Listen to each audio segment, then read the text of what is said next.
Good morning. Vyas Medihub channel में आपका हार्दिक स्वागत। तो दोस्तों, आज हम इस वीडियो के माध्यम से आपके सामने लाए हैं video Glasgow coma scale GCS। एक छोटा सा माइक्रो टीचिंग के रूप में ये PPT आपके रूप में वीडियो जो है शेयर कर रहे हैं, जिसका मटेरियल जो है आप लोगों को बहुत अच्छा नोट्स और अच्छा स्किल डेवलप करेगा। और ये GCS एक ऐसा टॉपिक है जो आपके मेन एग्ज़ाम कॉम्पिटिटिव एग्ज़ाम के अंदर इससे एक या दो क्वेश्चन ज़रूर पुटअप होते हैं। तो ध्यानपूर्वक इस वीडियो को पूरा देखिएगा, लास्ट तक देखिएगा और बने रहिए व्यास मेडिहब चैनल पर। आज हम बात करते हैं ग्लासगो कोमा स्केल। तो ग्लासगो कोमा स्केल जो है, डेफिनेशन की बात करते हैं, the Glasgow coma scale is the most common scoring system used to describe the level of consciousness in a person following a traumatic brain injury. यानी जब patient की किसी प्रकार की ट्रॉमेटिक ब्रेन इंजरी होती है तो उस पेशेंट का कॉन्शियस लेवल असेसमेंट करने के लिए हम एक स्कोरिंग सिस्टम यूज करते हैं, जिसका नाम क्या है, Glasgow coma scale. Basically it is used to help gauge the severity of an acute brain injury.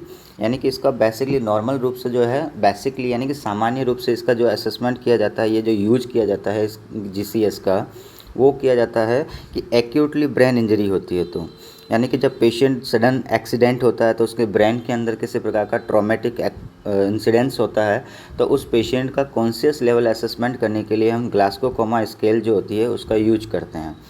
Clear है? तो ये ग्लासगो कोमा स्केल के अंदर आगे क्या होता है कि इसकी हिस्ट्री क्या है ग्लासगो कोमा स्केल का। तो ग्लासगो कोमा स्केल जो है 1974 के अंदर ग्राम टेस्डले एंड ब्रायन जे जेनेट ने इसको इन्वेंट किया था। और ग्लासगो कोमा स्केल का जो नाम है वो ग्लासगो यूनिवर्सिटी जो स्कॉटलैंड UK के अंदर है उसके नाम से इसका रखा गया है। To assess the conscious level of the patient. इसका फंक्शन क्या है कि ये पेशेंट का जो कॉन्शियस लेवल होता है वो उसको असेसमेंट करता है। ठीक है। अब ये आपका जो है स्कॉटलैंड का जो ग्लासगो यूनिवर्सिटी है, जिसका इमेज हम आपको दिखा रहे हैं, यहीं से जो है ग्लासगो कोमा स्केल का इन्वेंटेड हुआ था। और यहाँ के जो न्यूरोलॉजिस्ट थे जिन्होंने ये हमें बताया कि एक पेशेंट का कॉन्शियस लेवल एसेस करने के लिए एक स्कोरिंग सिस्टम क्या है उसके बारे में बताया था।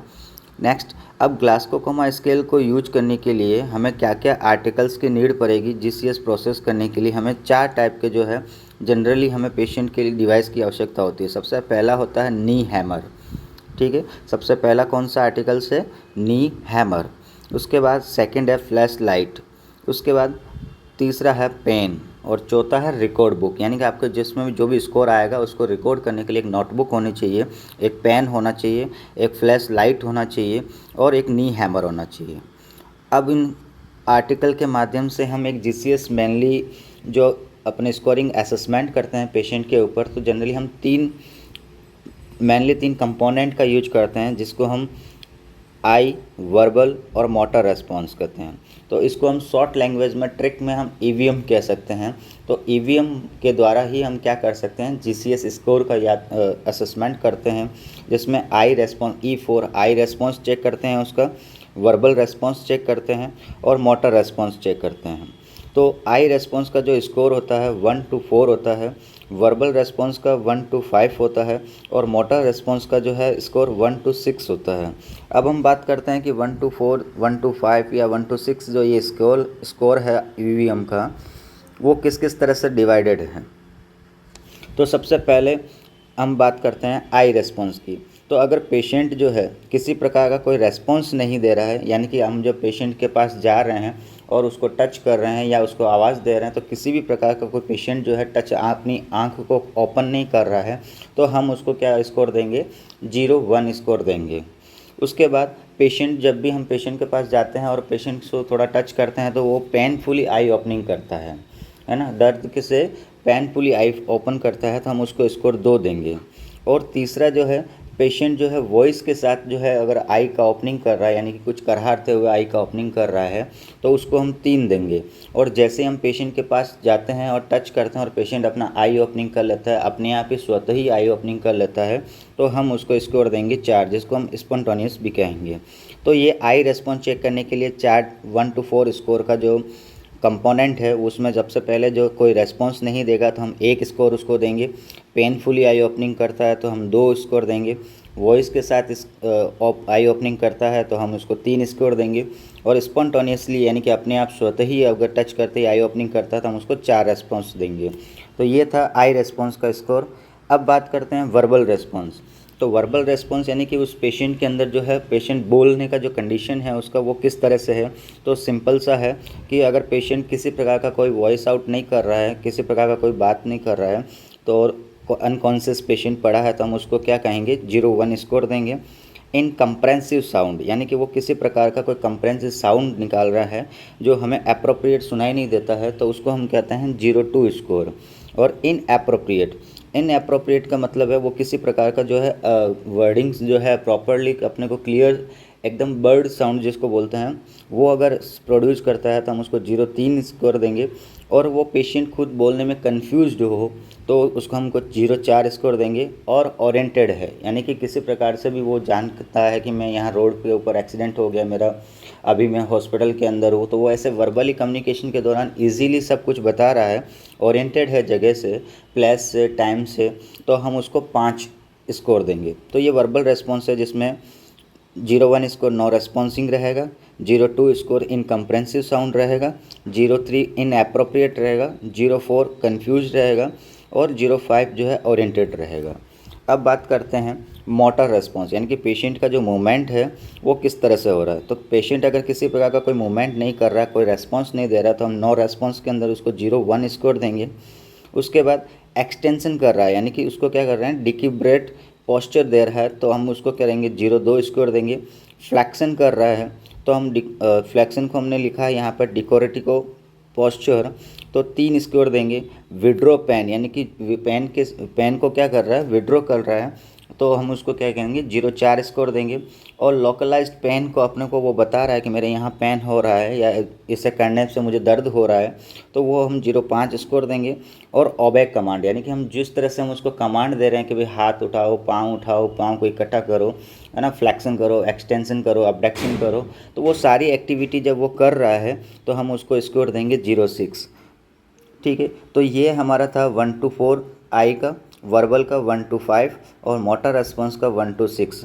अब हम इसको इस तरह से कि आपको एक ग्लास्को कोमा स्केल का जो है पिक्चर वाइज आपको एक टेबल बता रहे हैं जिसमें उसका बिहेवियर बता रहा है कि आई ओपनिंग रेस्पॉन्स कैसा होगा, वर्बल रेस्पॉन्स उसका कैसा होगा, और मोटर रेस्पॉन्स कैसा होगा।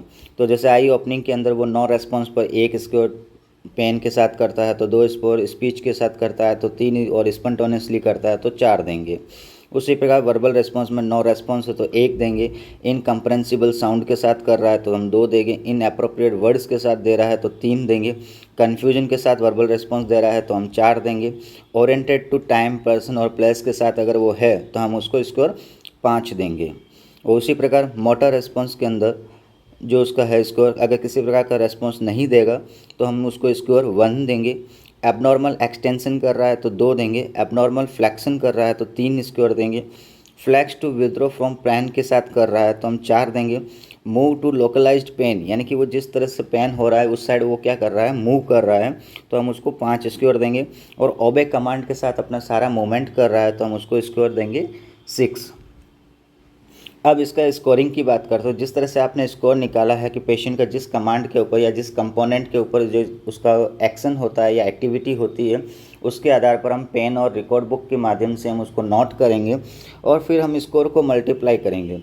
तो जितना स्कोर आता है वो उस पेशेंट का नेचर के आधार पर हम उसको स्कोरिंग करेंगे। जैसे मिनिमम स्कोर जो होता है GCS का 0-3 होता है। कितना स्कोर होता है याद रख लीजिएगा, मिनिमम स्कोर 0-3 होता है और मैक्सिमम स्कोर जो होता है 15 होता है। ठीक है, ये एग्ज़ाम के अंदर पूछा जाने वाला सबसे इम्पोर्टेंट क्वेश्चन है कि minimum score of the GCS और maximum score of the GCS। तो 0-3 जो होगा मिनिमम और 15 होगा मैक्सिमम। और सीवियर न्यूरोलॉजिकल डैमेज का जो स्कोर है उसको हम 0-3 मानते हैं। और कोमा कंडीशन यानी कि पेशेंट कोमा की कंडीशन में चला गया है तो हम उसको स्कोर मानेंगे 0-7। और मॉडरेट न्यूरोलॉजिकल एम्पायरमेंट उसकी कंडीशन अगर है तो हम उसको GCS स्कोर मानेंगे 8-12। कितना मानेंगे, 8-12। और माइनर न्यूरोलॉजिकल एम्पायरमेंट की कंडीशन है तो हम उसको 13-14 मानेंगे। और फुली कॉन्शियस और ओरिएंटेड है पेशेंट, न्यूरोलॉजिकल डैमेज नहीं है किसी प्रकार का पेशेंट के अंदर जो है, फुली कॉन्शियस पेशेंट है तो हम उसको 15 स्कोर देंगे। थैंक यू, धन्यवाद। ये हमारा वीडियो था एक जीसीएस का जो छोटा सा वीडियो था, और ये छोटा वीडियो नहीं है, बहुत इम्पोर्टेंट टॉपिक है। इसी टॉपिक के आधार पर ही आप लोगों के कॉम्पिटिटिव एग्ज़ाम के अंदर 2 या 3 क्वेश्चन ज़रूर पुटअप होते हैं, और हर साल होते हैं, और रिपीटेड क्वेश्चन पुटअप होते हैं। तो मेरे दोस्तों, इस वीडियो को सारे देखिए, एंड तक देखिए, और कम्प्लीटली स्कोरिंग को याद कर एग्जाम्पल के माध्यम से भी इसको करने का कोशिश करिएगा। और कुछ क्वेरी हो तो इस कमेंट बॉक्स में लिखकर हमें ज़रूर शेयर करिएगा। Thank you, welcome.